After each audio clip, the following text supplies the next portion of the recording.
Hi folks, it's Andrea. I'm sitting out in my garden and I just wanted to say a few things today to you about living in the real world while also being a highly sensitive, or what's also called an empathic person. I had intended writing this all down, and in honesty, life is just so busy right now. The easiest way to connect with you all is to talk. So I've written a lot before about what it's like to be a highly sensitive person or empath, because although I don't really like titles, I guess that's how we learn more about ourselves, and that's how I experience my life. So a lot of the blogs that I've written have been about the journey to figuring out who you are and making sense of the pain or guilt and shame you have about yourself, understanding your sensitivities and why a lot of things feel so difficult in life.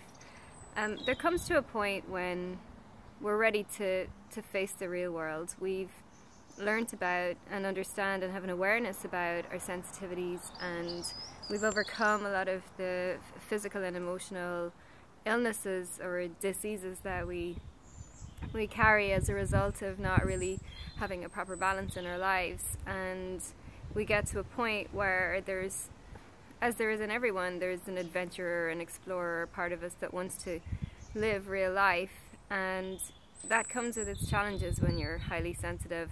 And I just wanted to talk a bit about my experiences, because honestly that's all that I have. I have how life feels to me, how I feel that, and it gives me an understanding for how you're feeling it. So, you know, allow some of this to resonate with who you are, but know that deep within you there's a greater truth too. So I just want to give one example of a part of life, but this translates into a lot of other parts of life. It could relate to your relationships, your family environment, your children, your work.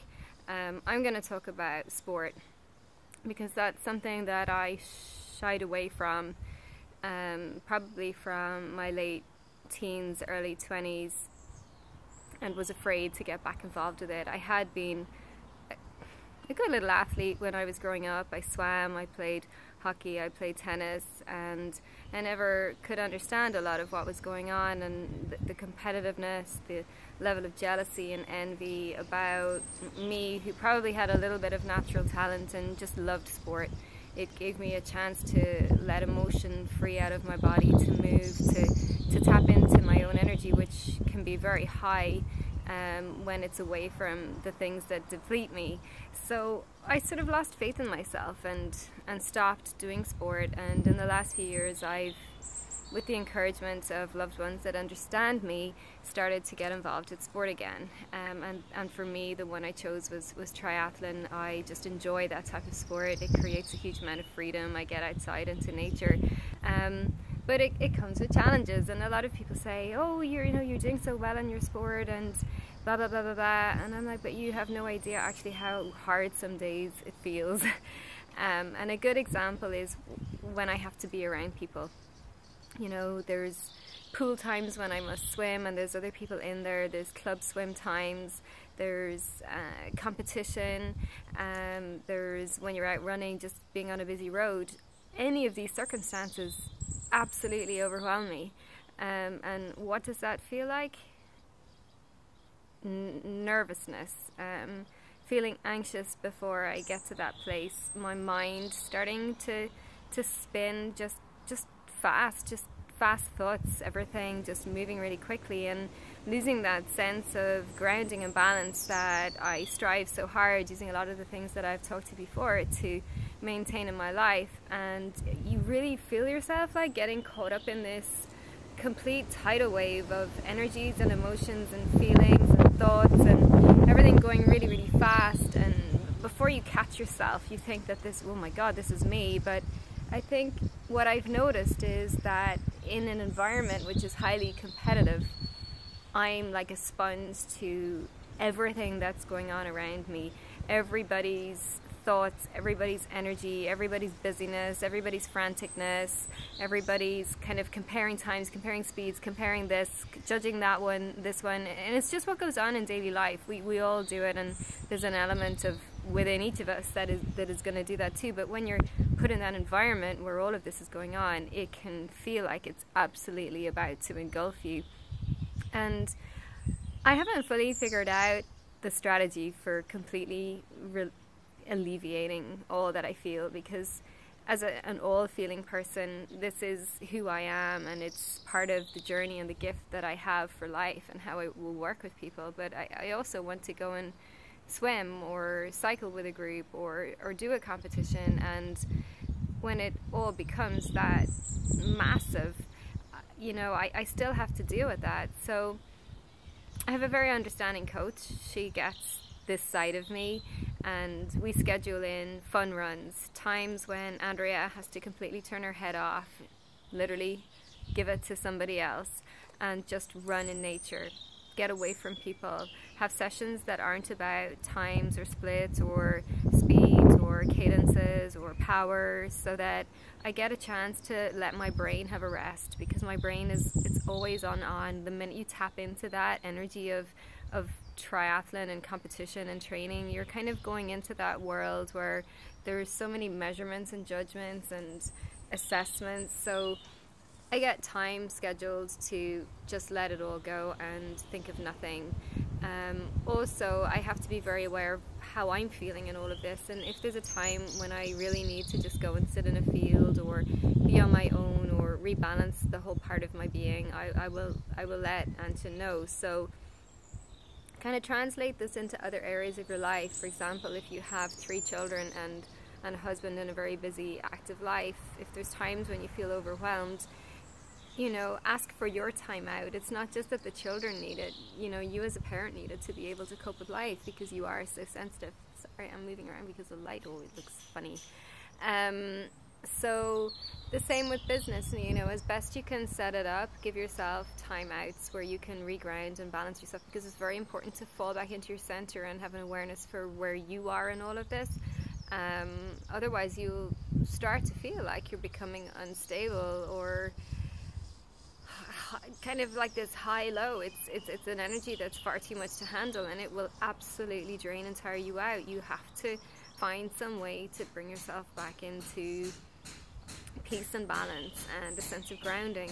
So there's a lot of things you can do just in your daily life, like when you're driving from home to work or home to training or home to pick up the kids, turn the radio off, do some deep breathing, relax your shoulders, start to have an awareness for what's around you. So notice the trees, the plants, the things that can ground and connect you.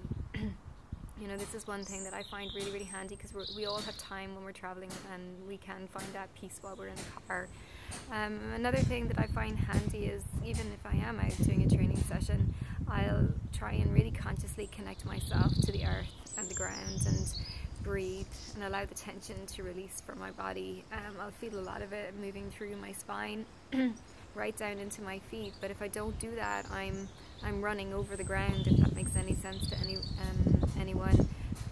My breathing gets all tight. I start to become too caught up in speeds, times, everything that's mental, rather than being in just letting go and committing to the session, not thinking about it too much and getting on with it. So just to be mindful of this if you are very sensitive. Another thing is that when you're around a lot of people, you can become, you may notice 24 hours later you're absolutely wrecked, and it makes no sense, knowing that you are a person who has a lot of energy. Why is all of my energy just gone? And it could just be the commotion and the chaos of everything that has been going on around you. So I'm sorry, there's so much light and dark going on here. Do your best to do something that brings your energy back. It could be that even though you feel really, really tired, you might need to go for a run, or you may need to go for a nap. Only you will know what's going to work best for you, but don't keep pushing if you're at the limit of fatigue, and don't keep avoiding if that's a strategy that's not going to energize you, because we need to move. We're, as empathic, highly sensitive beings, you actually have an abundance of energy and an ability to tap into it from around you. And I'm not saying steal it from other people, I'm saying get into nature and absorb into the trees and the flowers and the plants and the energy, the sunlight, the energy that's out there. So really, there is no one answer about how do you deal with life when it's frantic and you're so highly sensitive. And I think it's about having an awareness and a mindfulness and making the best call that you can in any moment to find that balance within your life, and definitely exercises to keep you grounded so that life doesn't become all go, go, go, go, go, because you'll be fried emotionally, physically, mentally. You will feel on edge, on a cliff face of losing all control over everything. And it's important to slow down, to slow your mind down, to drop into your heart space, to anchor your feet on the ground, to have that balance of the doing and the being, even more so than regular people that are less sensitive. And thankfully we have these in life to keep a bit of balance in life, but just be mindful, and as well of the self-sabotage and the beating yourself up. Sometimes, you know, you can get really caught up in a cycle when you're at work or with the family or training, of feeling like you're not good enough, that you're no good, that you're not as good as everybody else. Judgment. Sometimes it's part of you, it's the conditioning that you've learned. Sometimes you're absorbing it from everywhere else and it's coming at you 100-fold. So just extract yourself from it. It's not a positive energy, it's not useful or helpful. There's not much to be gained from being a victim of our own negativity, so just have an awareness around that as well. What other things do I find helpful for balancing? Water, having a long shower, or if you can get out and swim in fresh water, or if you can dip your feet or your hands in a stream, that's going to be very balancing. Eating well, grounding foods. You may notice that after certain events where you've been around a lot of people, you're incredibly hungry, and it's important to nourish yourself without going to the point of binging out on food, because at that point you're not connecting with the emotional needs, and you're experiencing those as just a hunger, when really you have emotional and spiritual needs to rebalance yourself as well.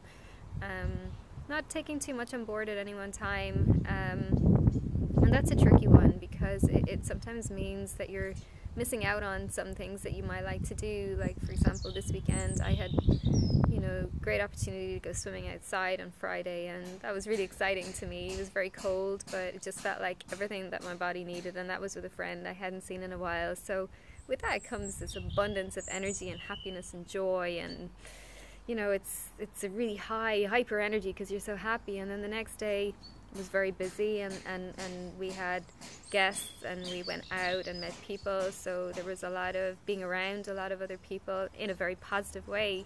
And then Sunday was all go go go with I did a swim, bike, run, and I was around a lot of people. So that night there was a concert, and I could have gone to that too, and I would have loved to, but I just had to make a judgment call. I cannot take anymore. I'm hyper stimulated here, and I need to just sit down and have a really nice quiet evening with my boyfriend, who understands that I need this quiet time, and I think he quite likes it too. So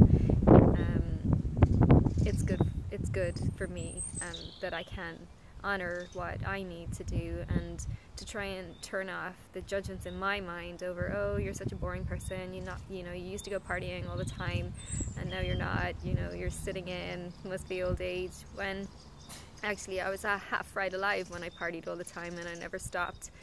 It came at a cost. So find that balance that works for you. Please share your tips and the ways that you may use. I do also use flower essences that I make. Time in nature is very important to me. Animals are very important to help us balance. Aromatherapy oils, body work. You may want to see a therapist for a massage, but be mindful that your energy must feel very safe when you're working with people that are doing physical body work with you. Otherwise you're going to come out just as stressed as you went in. Music, playing music, listening to music, sound therapy, light therapy. There's so many ways that we can use in our lives to help us rebalance, and they should be fun. It shouldn't be a chore. Art. So lots of things that we can do, and small doses are enough to allow us to thrive, have experiences, get out there and have adventures, while also maintaining a balance. So I've kind of rambled on. I know that this isn't a great quality video. I apologize for that. Please keep in touch with all your stories. Bye.